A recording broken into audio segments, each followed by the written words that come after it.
El contenido del siguiente programa es responsabilidad de sus realizadores. La Pedagógica Radio presenta Causai. Conversando la vida. Un programa del Semillero de Investigación, Enseñanza de la Biología y la Diversidad Cultural. Bienvenidos.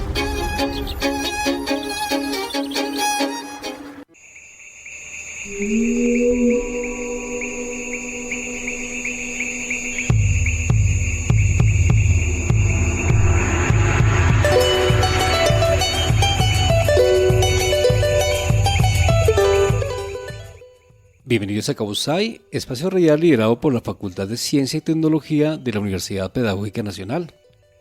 En esta misión, como continuidad del ciclo Pluralismo Epistemológico y Ontológico en la Formación de Maestros de Ciencias, estaremos en la dirección del programa los profesores del Departamento de Biología, Lady Marcela Bravo Osorio y Marco Tulio Peña Trujillo, quien les acompaña dinamizando el día de hoy la presente misión. Qué bueno estar con ustedes y nuestra especial invitada y por supuesto con nuestra audiencia de Causai en esta nuestra misión 206 titulada Perspectivas etnobiológicas interculturales en la formación de maestros. Escuchamos la canción Amor Indio en fusión de los músicos brasileños Gabriel Sater y João Carlos Martins, que justamente inspira acerca de la naturaleza de la vida, de la experiencia de vivir como acto sagrado. En este programa estaremos dialogando con una especial invitada, se trata de la profesora Geilza Batista, que en este momento nos acompaña, digamos, desde la ciudad de Feira de Santana, el estado de Bahía, en Brasil. La profesora Geilza es docente investigadora y licenciada en Ciencias Biológicas de la UFS, especialización en salud aplicada en la enseñanza de la biología de la ULPA. Es máster y doctor en la enseñanza, filosofía e historia de las ciencias, con una pasantía doctoral en Portugal y postdoctorado en Colombia y Portugal.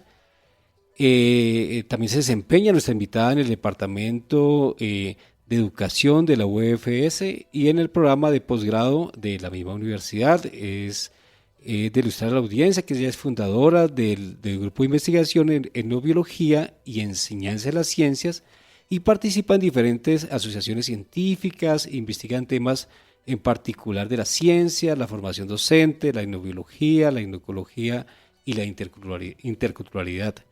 Con nuestra invitada estaremos dialogando acerca justamente de las perspectivas etnobiológicas interculturales en la formación de maestros, desde las experiencias significativas que se encuentran gestando de manera importante en el Brasil. Estimada Geilza, le damos una calurosa bienvenida a Causai y gracias por su generosa participación. Bienvenida. Hola, muy buenos días a todos, todas. Muy agradecida por la invitación, por estar aquí con ustedes. Muchas gracias. En nombre del Grupo de Investigación en Etnobiología y Educación en Ciencias de la Universidad Estatal de Feira de Santana, Bahía, Brasil, yo quiero saludar a todos que me escuchan aquí por Causai. Muchas gracias. Igualmente, estimada Geilza, agradecimientos mutuos, muy obrigado también por esa participación y la apertura que tienes hoy para dialogar en nuestro programa.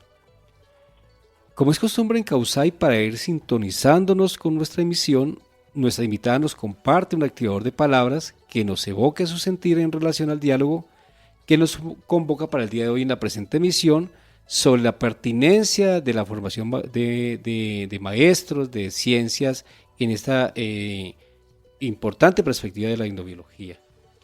Damos paso a nuestra sección Evocaciones. Evocaciones.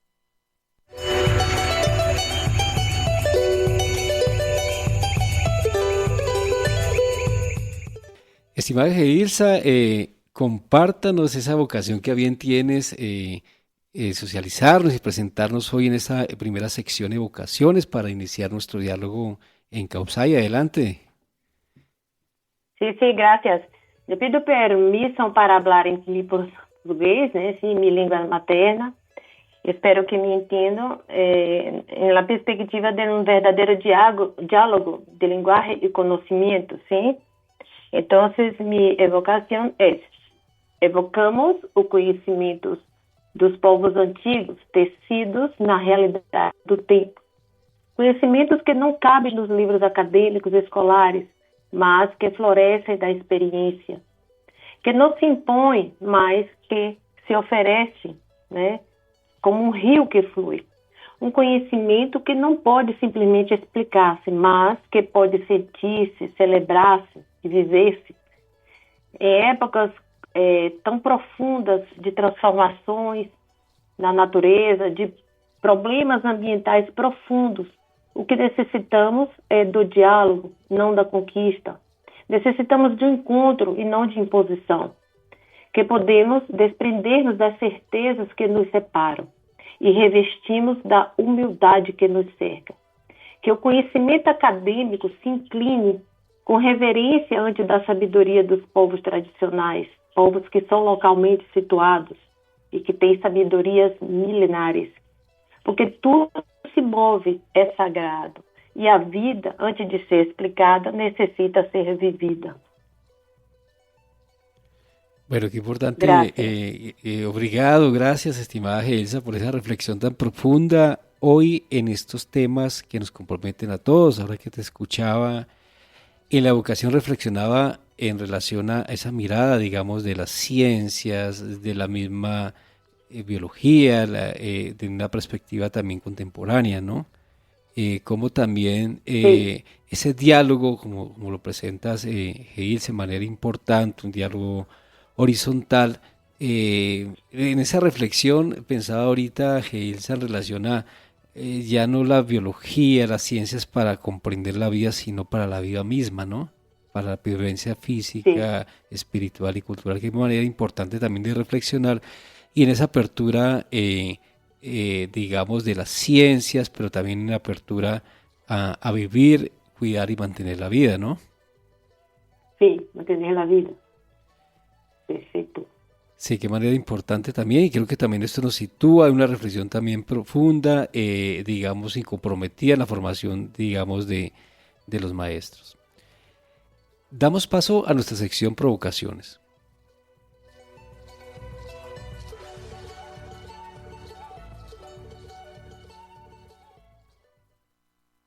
Provocaciones.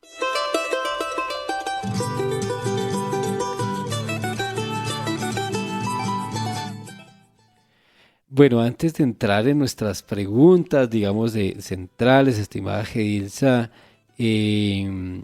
bueno, cuéntenos acerca de lo que bien tengas de tu historia de vida, ¿no? Cómo te formas y cómo comienzas, digamos, a esta importante inclinación y compromiso también para el trabajo con las comunidades, pero también las comunidades académicas, ¿no? Cuéntanos un poco también de tu historia como para conocerte, además, digamos, de tu presentación curricular, o que nos pueda compartir antes de iniciar con nuestras preguntas en el diálogo que nos convoca.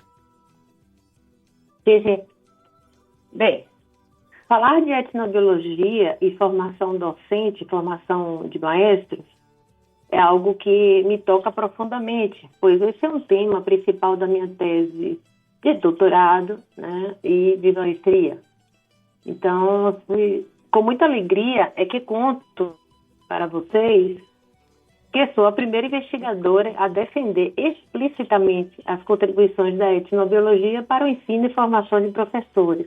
Outros estudos já defendiam, porém, não falando explicitamente que contribuições a etnobiologia traz para o ensino e a formação de professores. Então, meus estudos têm revelado que a etnobiologia contribui para práticas pedagógicas preocupadas com a interculturalidade. Especificamente porque esse campo acadêmico pode apoiar os professores na investigação e compreensão de quais são os conhecimentos culturais que os estudantes, que pertencem ou não a comunidades tradicionais, levam consigo para a sala de aula. Então, as classes. E como esses saberes podem se relacionar de alguma maneira com os conhecimentos científicos que são trabalhados nas escolas, né? Conhecimentos curriculares, através do que chamamos de diálogo intercultural. É um diálogo entre epistemologias e ontologias, diálogo entre diferentes formas de conhecer né, e praticar o mundo. Então, a etnobiologia, e aí associada à etnocologia, como um enfoque que não só inclui saberes tradicionais, não só entendem esses saberes como presentes, mas que reconhece a legitimidade desses saberes nos seus próprios termos, nas suas próprias razões, nas suas próprias origens.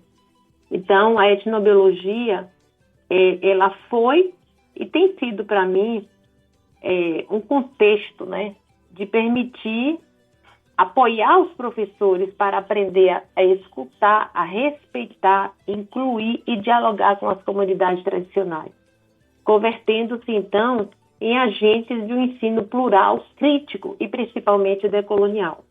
Então, a etnobiologia contribui para que os professores se tornem investigadores daquilo que vamos chamar de professores sensíveis à diversidade cultural.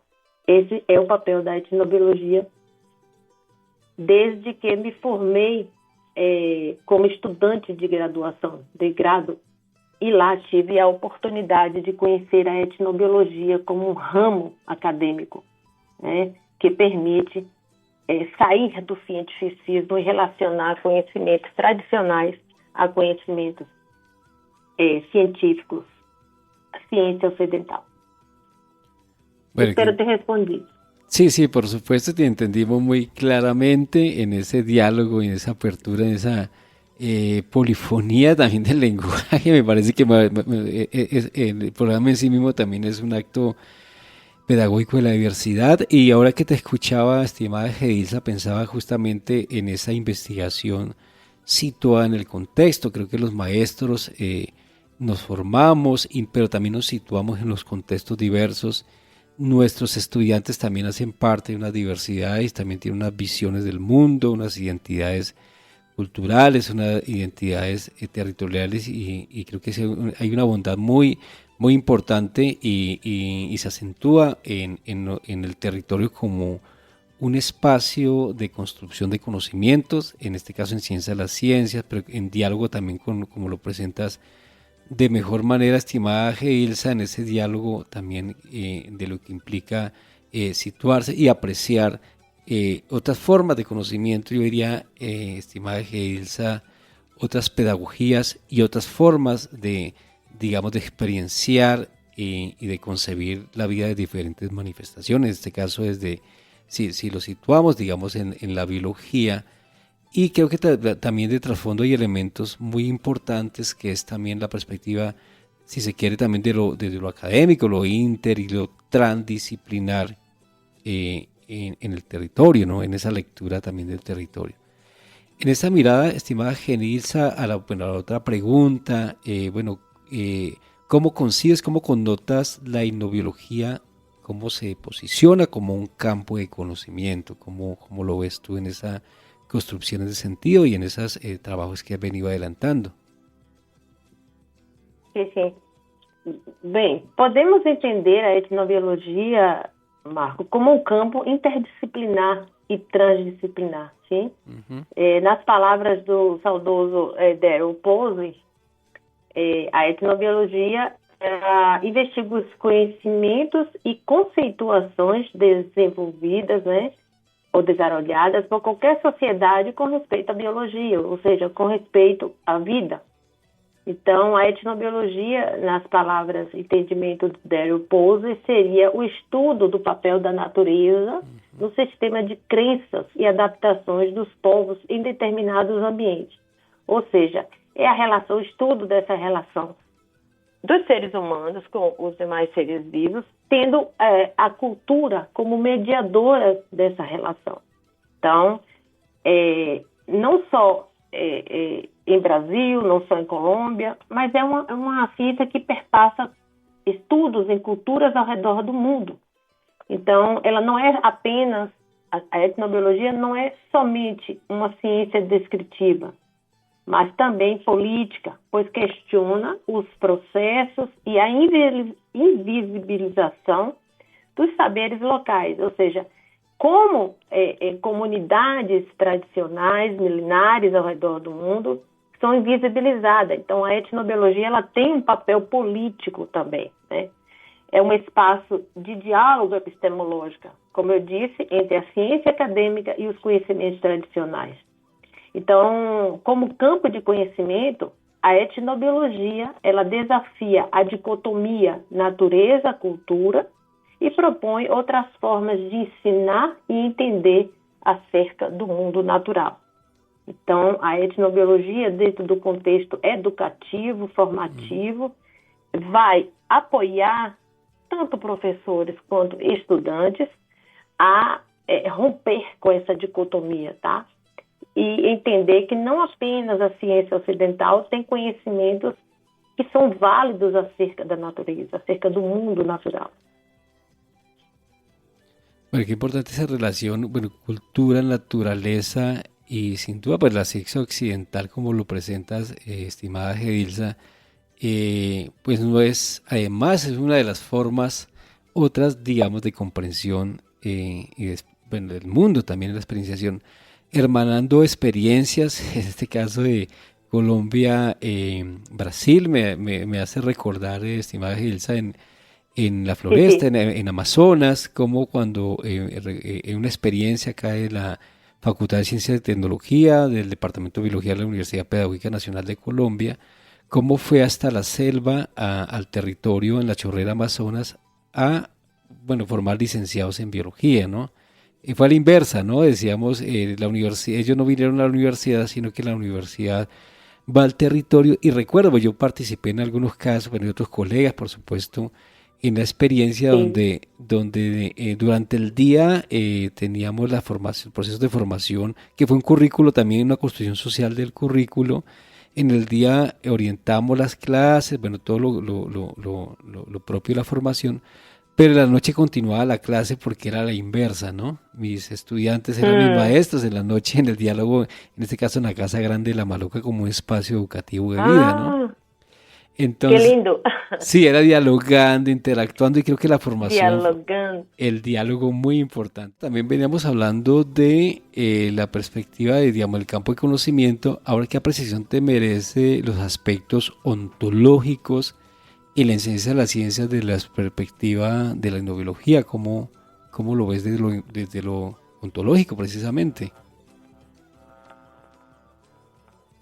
Bueno, dentro do nosso grupo, investigações em etnobiologia e ensino de ciências, as pesquisas, as investigações etnobiológicas têm revelado aspectos ontológicos importantes, especialmente no reconhecimento de que diferentes povos, diferentes pessoas possuem diferentes formas de existir e compreender a natureza. Então, por exemplo, entendemos que uma investigação do ponto de vista biológico, ao questionar a uma comunidade o que é um inseto, isso pode ter vários significados, isso pode significar existências múltiplas. Então, nosso grupo entende que a ontologia ocidental, ela, ao longo dos tempos, tende a separar os humanos da natureza, mas existem outras cosmologias, tá? Que são tradicionais, indígenas, campesinas, pesqueiras, palenqueiras, aqui no Brasil chamamos de quilombos. Então, e reconhecem, sim, há um reconhecimento que existe uma relação de parentesco e reciprocidade no mundo natural. Então, diferentes modos de existir devem ser reconhecidos no ensino de ciência. E isso claramente exige uma educação ontologicamente aberta e sensível à diversidade cultural. Mas uma educação não pode acontecer para os estudantes, os alunos, se primeiro não acontecer com os professores, sim? Então, os professores precisam estar ontologicamente abertos e sensíveis à diversidade cultural, ou seja, uma educação ontologicamente aberta. Qué importante, sí, qué importante perspectiva ontológica, creo que los valores sin duda también hay, y cómo también en eso, digamos, esa perspectiva sensible, en esa actitudinal, actitud sensible. Recuerdo que también estando en la selva, en el Amazonas, me decía un indígena Bora, que los humanos no vivimos de la naturaleza, ¿no? Somos y convivimos, digamos, con la naturaleza. Creo que también se relaciona mucho en lo que tú presentas desde esas dos miradas, la relación cultura-naturaleza, ¿no? En esa concepción no asumido al humano como por fuera de, sino parte de, en esa interacción constante, mediada, yo diría también por el respeto también, lo que tú dices también, esa sensibilidad, esa apreciación, pero también esa conciencia del cuidado. Estás en modo Causai de la Pedagógica Radio.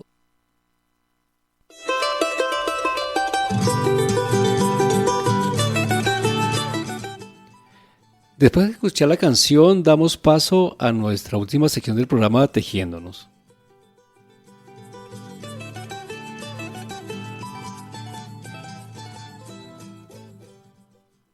Tejiéndonos en Causai.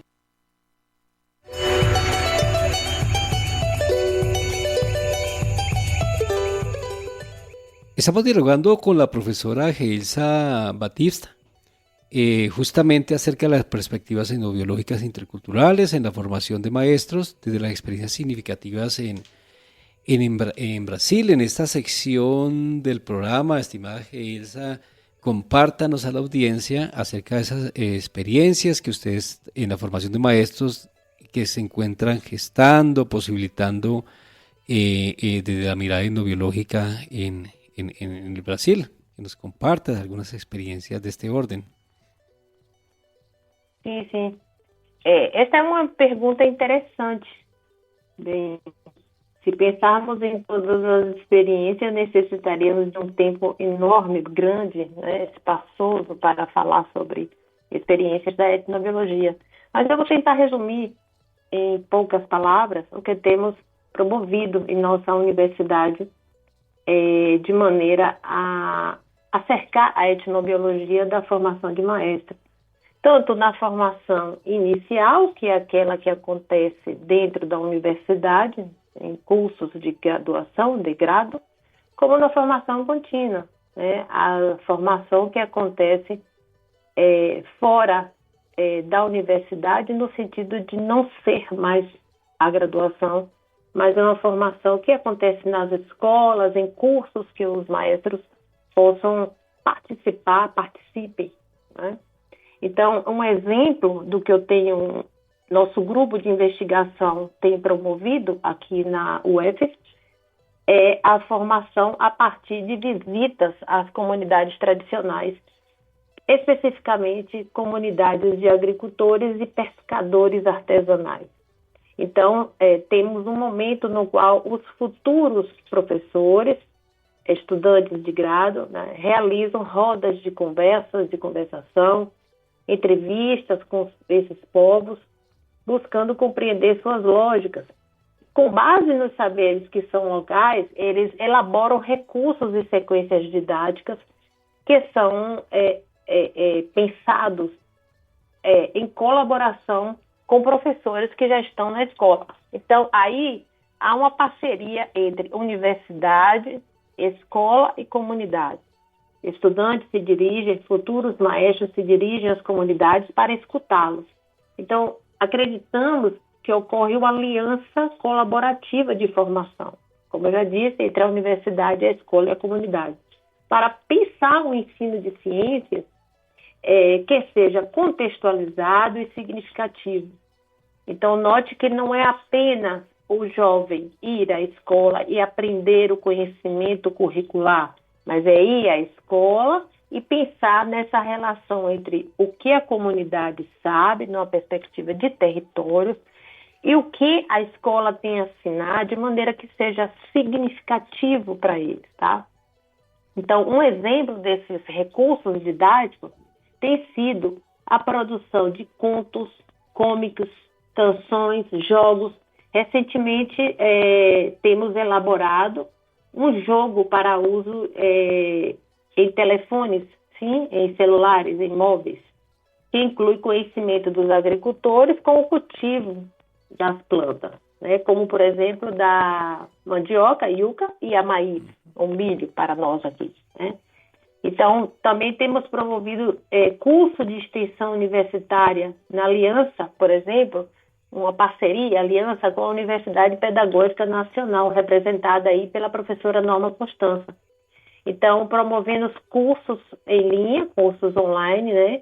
E o curso, ele é titulado Contribuições da Etnobiologia, da História e da Filosofia da Ciência para o Diálogo. Por que a etnobiologia? Porque é um campo que vai ajudar a sensibilização da cultura do outro para além da academia e da história e da filosofia para que os estudantes, os participantes do curso compreendam que existe a natureza do conhecimento científico ocidental. Ele é localmente situado e se espalha pelo mundo, né?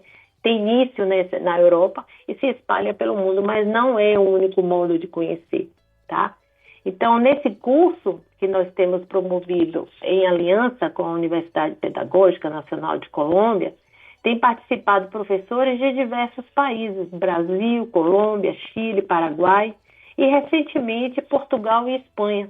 Então, nesse sentido, pensamos que é preciso um diálogo de conhecimento de diferentes culturas, mas que envolve os países colonizados e também os países colonizadores, porque pensamos numa busca que rompa com essa ideia cientificista, conteudista e dominante da ciência ocidental. Então, o nosso curso tem proporcionado esse diálogo com países, vamos chamar de colonizadores. Também temos participado da rede latino-americana pela defesa do patrimônio biocultural, onde professores e futuros professores participam, né? O que vai contribuir para uma reflexão sobre essa diversidade de visões de mundo e de natureza. Essa é uma rede que tem origem no México, né, e em Colômbia, na Universidade de Chapingo e da Sociedade Colombiana de Etnobiologia, com aproximadamente 1.300 membros em toda a comunidade da América Latina. Então, deixo aqui esse convite para quem tiver interesse, entrar na página da Rede Latino-Americana pela Defesa do Patrimônio Biocultural, lá na parte de Educação e Pedagogias Próprias, que é onde eu atuo e contribuo, tá? E também tenho oferecido um curso, né? Um curso em nível de maestria e doutorado da Universidade Estadual de Feira de Santana e Universidade Federal da Bahia, Brasil. O nome do componente curricular da matéria, da cadeira, chama Contribuições da Etnobiologia para o Ensino e Formação de Maestro. O objetivo é formar docentes de vários países e, curiosamente, temos muitos estudantes da Colômbia, né, cá entre nós. Agora eu tenho uma estudante que é colombiana e está aqui fazendo o mestrado comigo. Então, notem que tudo isso porque cremos que a formação docente ela não ocorre apenas na universidade, mas também nessas relações para além da universidade, né, em cursos, dentro das escolas, ou seja, experiências que atravessam as vivências múltiplas. Então, isso é apenas contando um pouco do que temos feito. Sim. E me coloco à disposição para maiores dúvidas, falar um pouco mais. Bueno, qué importante apertura también que nos das ahí, estimada Ilsa, seguramente, claro, a rastrear, a buscar también esas importantes construcciones de sentido. Ahora que te escuchaba, apreciaba mucho y se me viene en mente la constitución de comunidades interepistémica, en ese principio que entre juntos sabemos más, ¿no? Creo que en ese diálogo horizontal de conocimiento y cómo también es en doble vía, ¿no? Cómo se aporta también, digamos, al agenciamiento de las comunidades locales. Por ejemplo, uno aprecia mucho estos frentes, en relación a inclusive la incidencia de política pública, en las ciencias, por ejemplo, uno aprecia mucho los principios de la soberanía y seguridad alimentaria, y cómo también esa investigación situada posibilita, digamos, gestar, construir nuevos frentes epistémicos, seguramente de discursos, digamos, planteamientos, pero también nuevas metodologías para hacer investigación, ¿no? También como esa investigación situada, la apertura es amplia, ¿verdad? Sí, sí. Perfeito. Uma abertura ampla que oferece oportunidade à participação de todos, Márcio. Isso é importante. Sí, qué importante. Estimada Elisa, en ese diálogo, bueno, también digamos qué posibilidades podemos encontrar en esta perspectiva etnobiológica desde lo contemporáneo, ¿no? Qué retos también hoy, digamos, nos posibilita también esa apertura. Sin duda, también la etnobiología, podemos decir, a mi juicio, no sé si estoy equivocado, digamos, es una necesaria apuesta y digamos, posicionamiento contemporáneo, ¿no? ¿Cómo lo ves en esos términos? Creio que entendi bem a pergunta, Marco. Veja só, como Sí, eu já falei, né, como eu já tenho dito, tudo começa pela formação do professor. Então, eu falo do contexto acadêmico, do contexto escolar, ou seja, como estamos contribuindo para pessoas que transitam nesses espaços, escolas e universidades, tenham um outro olhar. Então, que possibilidades eu vejo com participação da etnobiologia? Ou seja, é mais oportunidade de visitas e de adentrar as comunidades para além da escola, para além da universidade. E isso nós temos buscado fazer quando estamos inseridos nas comunidades. Eu creio que em Colômbia você tem participado dentro das reuniões de comunidades. Então, se levamos esses futuros professores, se estamos com eles dentro dessas comunidades, obviamente poderíamos ter uma maior sensibilização à cultura do outro. E aí onde a etnobiologia chega. A etnobiologia chega tanto por percorrer procedimentos da etnobiologia, por exemplo, rodas de conversa, um trabalho etnográfico, né, de descrição e vivências, observação direta, observação participante. Aqui no Brasil, temos algo chamado de casas de farinha. Não? Então, é tipo um preparado da raiz da yuca, da mandioca, onde eles preparam a partir do plantio, da colheita, do cozer, e isso é uma rica oportunidade de fazer um trabalho etnobiológico e que se vá se sensibilizando à cultura do outro. Para além disto, podemos usar publicações da etnobiologia. Então, a etnobiologia, ela tem muitas publicações de trabalhos ao redor do mundo que contam um pouco, né? Então, se eu estou numa escola que eu não tenho um conhecimento acerca do modo de viver, das relações com a natureza de uma comunidade próxima a mim, eu posso buscar as publicações da etnobiologia que me fornecerão dados, informações daquela comunidade. E a partir daí eu estarei planejando e montando as minhas aulas em relações dialógicas. Então, esta é uma possibilidade. Agora, onde estaria a dificuldade? Aqui no Brasil, uma das grandes dificuldades de se viver a etnobiologia nos espaços acadêmicos e escolares, para além do cientificismo, é o tempo do professor. Então, muitos professores não têm tempo para planejar suas aulas, porque estão com classes muito cheias, llenas de estudantes, estão com conteúdos a serem cumpridos. Então, este é um desafio. É um desafio para se aplicar a etnobiologia. E cabe a nós, enquanto maestros, investigadores, estarmos cada vez mais proporcionando essa oportunidade nas escolas e nas universidades. Só para finalizar, recentemente tivemos aqui no nosso estado da Bahia uma proposta de inserção curricular da etnomatemática. Então, veja que avanço. E aí eu pensei, o próximo poderá ser a etnobiologia.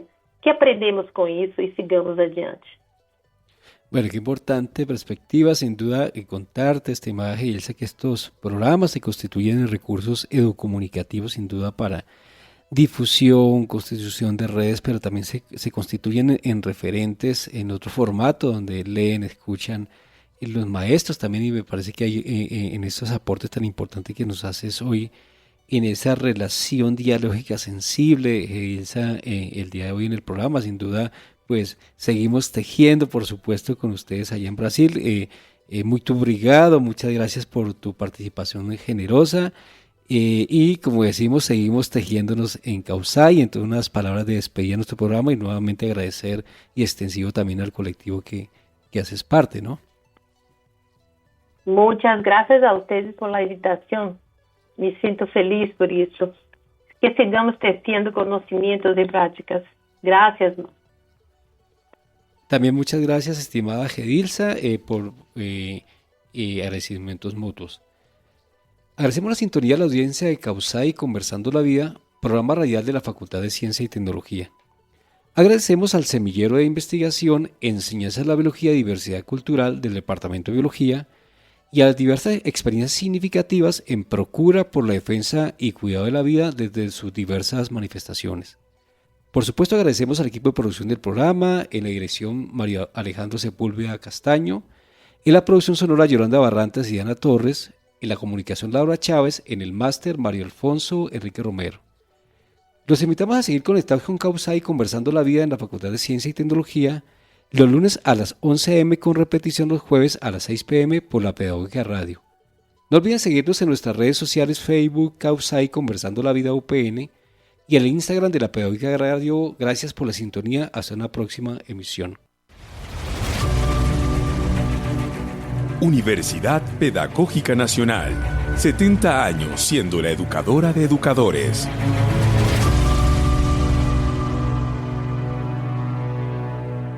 Este programa es parte de los contenidos educomunicativos de la Pedagógica Radio, disponibles para ti al aire y en formato podcast a través de radio.upn.edu.co. Quédate con las voces y los sonidos que enseñan de la Pedagógica Radio.